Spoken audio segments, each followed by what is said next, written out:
The early signing period is just 1 day away.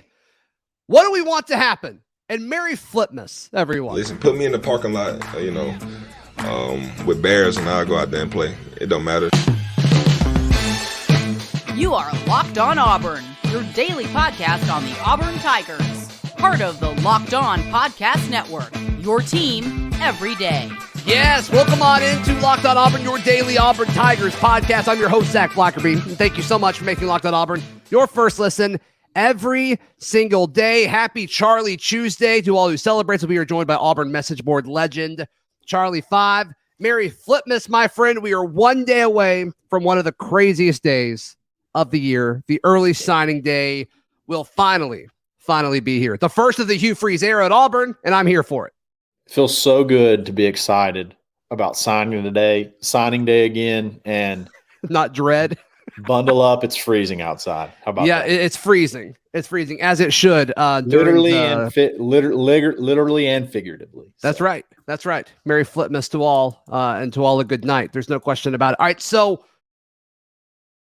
I guess I'm just going to ask a question purposely open-ended to both of us. Sure. What do we want to happen most tomorrow? And I think we both kind of have two main things we want to touch on. And I'll go first with all of this. Wednesday. Oh, yeah, it's Tuesday. Sorry. It's tomorrow. It's tomorrow. The week's flying by. The week of Christmas is flying by. I want Izavion Miller, the JUCO offensive tackle. I mean, he is an absolute massive human being. He's a JUCO kid from Southwest Mississippi Community College, 6'5", 320 pounds. Number one JUCO offensive tackle. Yes. I feel like I said that too quickly. I'm going to say it again. He's 6'5", 320 pounds. Big boy. He committed to Ole Miss. He was in Auburn this past weekend, then decommitted to Ole Miss. Oh, yeah, and this is also the guy that was committed to Coach Thornton, who was the offensive line coach at Ole Miss. Now he's here. All signs are pointing to him. You're seeing more and more crystal balls go Auburn's direction for him. And you talk about instant impact. You talk about a guy's like, okay, he's a starter. I don't know if he's a left tackle or a right tackle. We'll have to see. But you got to think if you get a guy like that, he will start for you in 2023. And that's exciting. Without a doubt. That's an extreme position of need. You either had to go portal or JUCO probably and find an immediate starter, and you just went and got the best one in junior college. So, I mean, that's if you get him, which it's looking really good. Looking good. You got the best junior college offensive lineman that was available. I mean, I don't know what more you could ask for. Right. That's a really good. That would be a really huge pickup. I'm with you. That would be the sixth flip in theory since Hugh Freeze has taken over, which sounds like hyperbole, but it's not. Well, I mean, you remember the last time we talked, to be able to get to where we had to be, to get to where we want to be in this class, where we need to be, you're going to have numbers, and you're going to have a lot of flips. And we're seeing it, and I think there's going to be a ton that ends up filling this class out. It's going to be a lot of flips. So, if you could pick one thing to happen tomorrow, what would it be? Sure. So my big one is Keldrick Faulk from Highland Home. A guy, mostly more than anything, because he's a guy that I think wanted to come to Auburn, and we just weren't in a good spot. And then it's very I guess reassuring that when you get a good coach in, or a coach that knows how to recruit in, if you land him, it just shows you that Auburn can still attract top players in state, and that's a big deal. His mom seems to be on our side. That always helps. If you read a lot of the comments, it looks like she said, "Baby, just go ahead and just go ahead and throw me under the bus because you're going to Auburn." That's kind of what I'll be the bad guy if you stay home, baby. Yeah, I'm sure that's what it was. That's kind of the way I took it from some of the stuff he said. Just throw me under the bus because you're going to Auburn. Not only is he big from just a ranking standpoint, we got to have edge players. And he's a guy who's 6'4", 240, 6'3", 240. And when 247 has him at 6'5", so I'll go with that. Yeah, so I mean, big. I mean, Big boy. Yeah. Big boy, and big athletic kid. And you got to have those for this defense. And, he could play day one. So that's a really big one for me. Yeah. I think another thing, John Garcia, the head recruiting guy at Sports Illustrated, he's mentioned this every time Keldrick Faulk came up, is he talks about culturally, he fits in like what Auburn wants, right? That family-minded kid. Keldrick Faulk fits into that, which is a plus too. Sure. And maybe that's another reason why Mama wants him at Auburn. We'll see. I'm sure that list is long, but that and distance away, 100%. So that probably plays a lot into it as well. Yeah, there's no question about it. Is he like good enough to start as an edge? I think we end up getting him. Well, I hate to say this just because there could be some portal guys that you get, but there's nobody. There's nobody there. It's Dylan Brooks. And then that's it. That's pretty much it when you look at edge guys. So it's not to say he's going to beat out Dylan Brooks, but you just got to play. You got to play. How much does Dylan Brooks weigh? Because he doesn't look like he weighs he's about 240 sometimes.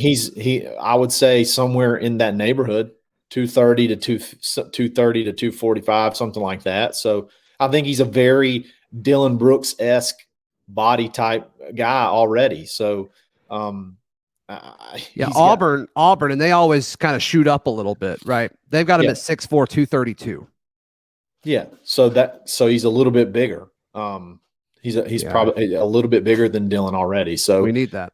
You're gonna. You got to play. You got to play. He's got to play. So that's almost why I want when you talk about the Carver guys. If you had to pick one, Russaw. That to me he's just a guy that you got to have that can play right away. We may not have just the top of the line talent along across the D line. We have some very good players, but we have numbers there. We have no numbers on the edge and at linebacker on either side or really in the middle. And Russaw could probably play all four positions, but that's why you need these. That's why Faulk is so huge. I feel like. Yeah, like literally, it's just Dylan Brooks because Joko. He entered the portal, right? He's in the portal unless you talk him into coming back. So, and there's not really any D lineman guys where it's like you feel comfortable putting them there.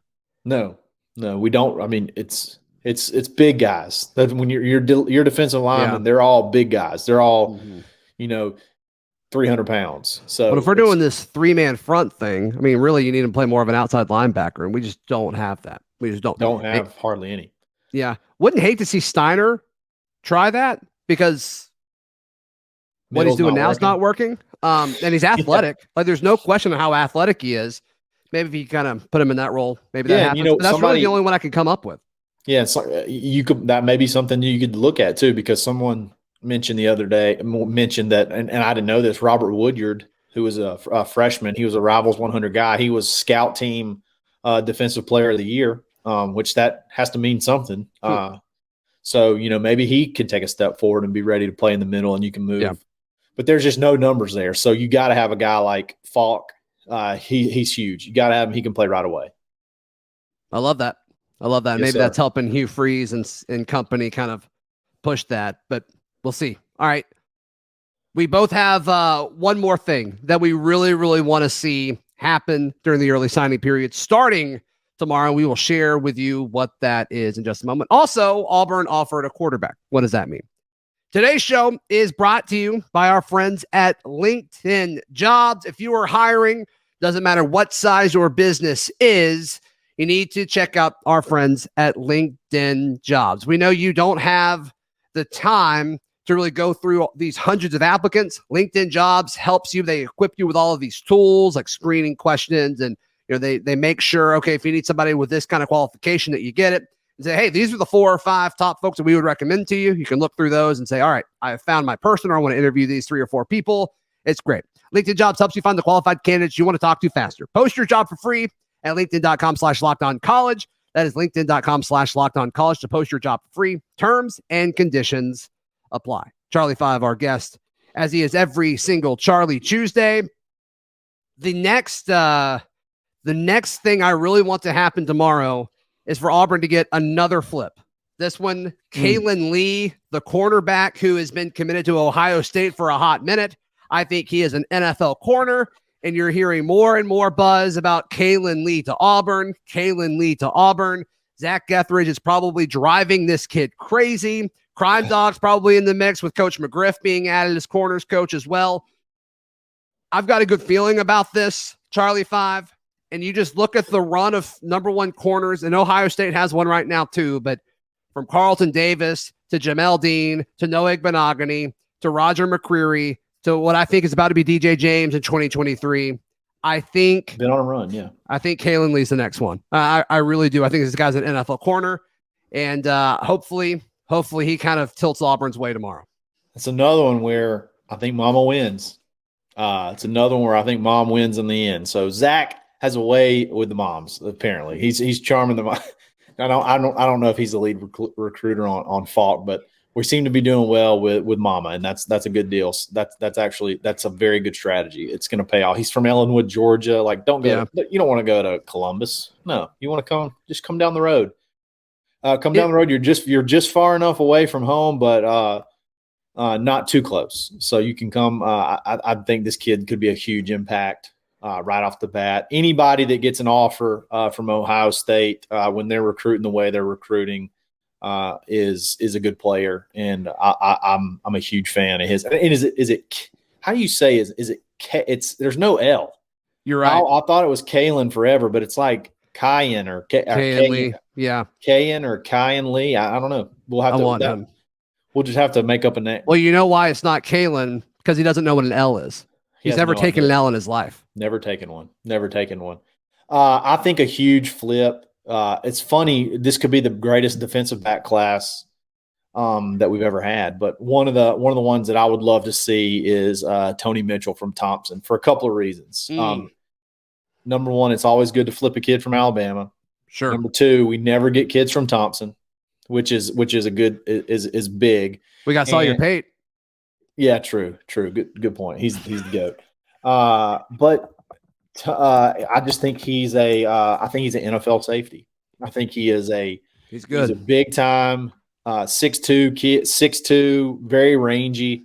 That's a great program. That's a huge program. All those kids seem to be pretty much ready to play when they come in, and anytime you can pick one off from Thompson, that's a school we just have no inroads with, and they churn out players every single year. So anytime you can get one, I would love to get a kid from Thompson, even if it's a transfer, even if it's a guy like Amari Knight down the road. But yeah, so Tony Mitchell will be a great one that I would love to see in orange and blue. I'd love that flip if that were to pan out. Yeah, that'd be unreal.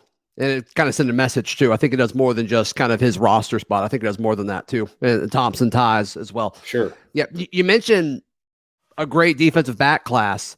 And like a guy that I didn't really spend a whole lot of time talking about it the day after this happened when we put a show up. And I'm not really seeing a whole lot of buzz on message boards or the Discord or anything like that. But Sylvester Smith, the former Tennessee commit, like he's incredible. Like his stuff is so good. Alabama wanted him. Seems like Georgia wanted him pretty badly too. And that was a heavyweight win that Hugh Freeze and company did. And it's like, we're not really acting like it was. Maybe it's because it happened like between Fairweather and the 3-star defensive tackle who was at Steven Johnson. Maybe it was because it happened like right in between those. But that's a big time win that we just pulled off. And like, we're not really acting like it's that big of a deal right now. It blows my mind too, because I mean, he made really no bones about it that he loved Auburn early on. And for whatever reason, we just didn't try. we didn't even try. I still, there's so many stories I would love to know behind the scenes of, but it's a huge win. I mean, he's number 101 in Rivals. So like, I mean, I'm ecstatic, and that's going to be one that ends up, I think, being a great player for Auburn down the road. Yeah, I think he's going to be great. Terrence Love, who's been committed for forever, we've kind of forgot about him, but he's really, really good. if you hang on to him, there's some little bit of smoke about Georgia Tech. I don't really know how much of that is just wishful thinking. And he got an offer from Dion, didn't he? Didn't Colorado call him? Yeah, I don't know that he's been there yet. But yeah, he got an offer from Colorado as well. Yeah. He's a bigger safety. I wouldn't be surprised if he's a guy that they don't make a linebacker. I mean, he's like 6'3", 200 already. So that could be it. I mean, he could play multiple positions, but yeah, you need to hold on to him, but just gotta watch. That could be a flip in the other direction. So yeah, the JC Hart's one of my favorite kids. Has already been committed. I just think the world of JC Hart. He got an offer from USC yesterday, which is kind of scary, but like he can't go visit there because it's a dead period again. So we'll see what happens. And then the other DB that we flipped from Michigan State, Colton Hood. I mean, this is a good group. This is a really good group. It could be one of the best that Auburn's ever signed for sure. Yeah, no, it's good. It's very cold outside, which is great. Yep. Which is great. All right, Auburn offered a quarterback. What does that mean for this class? We'll touch on that in just a moment right here on Locked On Auburn. Did you know that driving under the influence of marijuana is illegal? That's right. Driving high, you could get a DUI. And if you're wondering if law enforcement can tell when you're driving high, well, everyone in your life can. Your friends can tell, your coworkers can tell, even your parents can tell. So what makes you think law enforcement can't tell? Well, they can. If you feel different, you drive different. Drive high, you get a DUI. This has been paid for by the NHTSA. Charlie 5, our guest, as he is every Tuesday. So I like this Hank Brown kid that Auburn offered yesterday. And he was previously committed to Hugh Freeze, right, at Liberty. And then he scored a ton of touchdowns this past season. I don't know, because the current quarterback that's in our class, he's like a preferred walk-on, right? Yeah, Keon Jenkins. Look, here's my thing. Here's what it doesn't mean. It doesn't mean anything for, hey, we're only offering this kid because we struck out on. I saw some people trying to draw a parallel that we offer this kid because we struck out on or had bad luck with the guys in the portal for quarterback. That doesn't even make sense. It makes no sense. So if you think this is why we offered the kid, then you really just you have no idea what you're talking about. Look, kid threw for 47 some odd touchdowns this past year. He looks like just your run like a good solid little high school quarterback that a Bo Wallace type guy that's Freeze. I just want to make sure you heard what you said. He's a good solid little high school quarterback. You're cool with that? Yeah. I mean, he's just a good. He's a solid. He's not going to. He's a guy that's not going. I don't think he's just going to wow you with his physical stature, his arm strength, and whatnot. Sure. But he's very accurate. He throws the ball all over the place, and he makes good decisions. And that to me is kind of what Freeze wants. I'll take it. Yeah. So I expect him to be challenging for the starting position next year? No, but bringing a guy like this when you don't really have a quarterback in this class is not going to do like irreparable damage to your quarterback room. So, right. Why not? Why not bring in a guy you liked before that runs a similar system to what you're used to, and see what happens. Build competition in the quarterback room. So I don't think there's anything like to take away anything other than we have a spot open. Bring him in. And more than likely, you're going to probably lose. You may end up losing a quarterback if you bring in a portal guy. So I don't see anything wrong with anything bad. Who would you lose? Do you think? I mean, let's say something great happens. You get a Leary, or somehow you figure out the academic stuff with McCall, whatever it may be. Let's say you get a top guy where it's like, okay, he's probably going to be the starter. Who would you lose? I think TJ. I mean, TJ's probably going to be gone in the spring, if I had to guess. I think that's whenever he may graduate. So then you're back down to, Are you at a risk of losing Holden Gerner at all? You could. That's my only concern.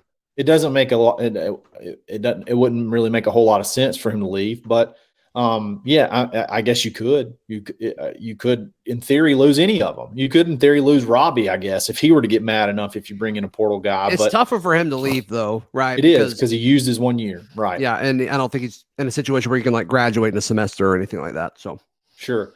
One thing, this kind of switching gears just a tad. So, one thing sure. I want you to realize, we keep talking about signing day. That's not signing day for the portal. Okay, the portal is still open till January 18th, and there's a ton of bowl games left. Okay, so just because you miss out on a Leary, or because for whatever reason, or you miss out on a Grayson McCall, that doesn't mean that every quarterback that's in the portal, every quarterback that's going to be in the portal is in the portal already. Okay, there's games to be played. There's people that are going to want to move their way up. I'm not sure exactly who that would be. So all positions, linebacker's another one. Everybody's kind of panicking about linebacker. Like, not all the people are in the portal that are in the portal right now. Does that make sense? It does make sense. And also, they don't have to make a decision by Wednesday either. I've seen so many people say, man, I hope we get Ra Thomas on Wednesday. And it's like, he's not, more than likely. There's going to be some portal guys that probably want to be a part of the excitement and all that. And there's probably some programs, and I could semi-see Auburn doing this to some extent, where you want to lump all the excitement on one day from like a messaging standpoint. Like, I think that's cool. I think there's some good strategy in that. And that may happen, but don't expect it to happen. It could. It's gravy. Sure. But, just because, don't expect Ra Thomas or Devin Leary or any of that to kind of come to fruition. Sure. They haven't really had time. They haven't had a whole lot of time to take their visits. The portal period's only been open for 2 weeks now. So they still got 30 more days, 28 to 30 more days where they could go, visit and make sure they make the right decision. So I think about guys like the Stanford offensive tackle who came in is immediately he got a call and he came in on an official visit. Walter Rouse, I think is his name. Walter. Would you call him an intellectual? I don't know. Maybe he sounds like, when you say his name, he sounds like came from Stanford. Yeah, his name's Walter. That just sounds like a really smart intellectual. I've never met a Walter that wasn't smart. If you know one, reach out to us or comment in the YouTube comments down below. Tell me about the Walter that wasn't smart in your life. Tell us about a dumb Walter that you know. Yeah, I don't think they exist. I bet you cannot find one. That's right. But that's a guy who came in on a visit, and he's not going to make a decision on Wednesday. There's several guys that the portal is not over. The portal still has some time that's designed right now, and it may change every year until the NCAA figures it out. But it is a 45-day window. Yes. That opened So don't freak out. 2 weeks ago, 2.5 weeks ago. And so, it's not closing until January. Now, there is some, if you used all 45 days, you wouldn't be able to enroll for the spring semester. So, it's really probably not actually 45 days if you want to transfer and, be in spring practice and stuff like that. It's about that first week. After that first week in January is about when we want to have the guys committed and ready to go and enrolled. So because they got to do life stuff. They've got to move, and all that. So they're still college kids and they've got to move in. And now, fortunately, they probably don't have to worry about housing and stuff because they have dorms and things like that. But still, who's your favorite quarterback portal guy so far that you think would be an awesome addition? I really like the tape of the Arizona State guy. Yes. Ben Webster, I believe is his name. It's Ben something. Ben Scott, I think. Ben Scott, okay. I really liked him. Yeah, Ben Scott is his name. I really like him. He's probably my number one.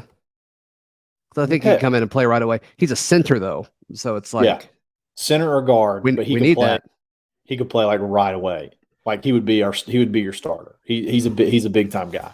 I also really like the Charlotte offensive lineman. What was his name? Jordan something Brown, I believe. Brown, yeah. He seems to be kind of maybe a backup in sort of a backup plan type thing. Yeah. I'll tell you who I love. And the reason is I love guys I love running backs that can catch passes. Mm-hmm. The kid from Mississippi State, is it Dylan Johnson? Dylan Johnson. I love the way he plays. He's big, but he's also a pass catching back. And I think we feel really good about him. And he seems like the Mississippi connection with him and Jarquez, not only from the Mississippi aspect, but just the way their games sort of line up. Whereas I'm with you. I like his stuff, but I don't really know like how he fits into the offense. Like, what is he? I think he's your third down back. Why would he come here for that? Because like we already kind of have that, don't we? Do we? Yeah, I think so. Who? Jeremiah Cobb, I think. Well, he's not here yet. I mean, and he has. Yeah, but Jeremiah Cobb's better than him. I mean, that's all. He may be. I mean, this kid's been successful.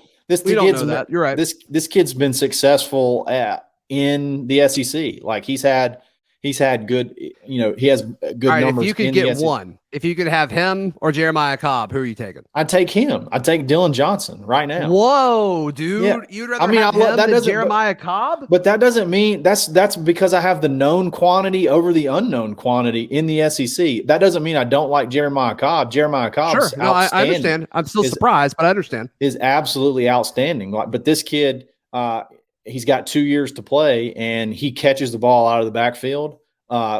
We actually have film of him doing it in the SEC, and he runs the ball really well too. He's averaged over 5 yards a carry in the SEC his whole career. So I really love the combination of him and Jarquez. My favorite pass catcher in the portal right now is Dante Thornton from Oregon. Yes. That is a massive human. He's a big kid, and he can run, and he can take the top off the defense. I really like him as well. And then obviously you could go down the laundry list of offensive line guys, but there's a lot of prospects. The whole point is there's a lot of good players. They're not all going to sign on Wednesday, and there's good players that aren't in the portal yet that will be in the portal. That's right. They're either waiting on the playoffs to be over with, they're waiting on their bowl games to be over with. The right situation to rear its head. Just be on the lookout for that. There's going to be guys. So if things look like they may not be moving in the right direction for the position you think we need the most help, just be patient because it's not over. It's not over yet. Charlie 5, how can people find you, hear you, support you, love you? Absolutely. Find me on Twitter at @the_Charlie_5. You can find me in the Locked On Auburn Discord. auburnlive.com, the corner message board, or Monday, Wednesday, Friday on the Dad Bod Golf Pod. Find all my written work at auburndaily.com, and have a great early signing day, everyone. We'll see you tomorrow. This has been Locked On Auburn.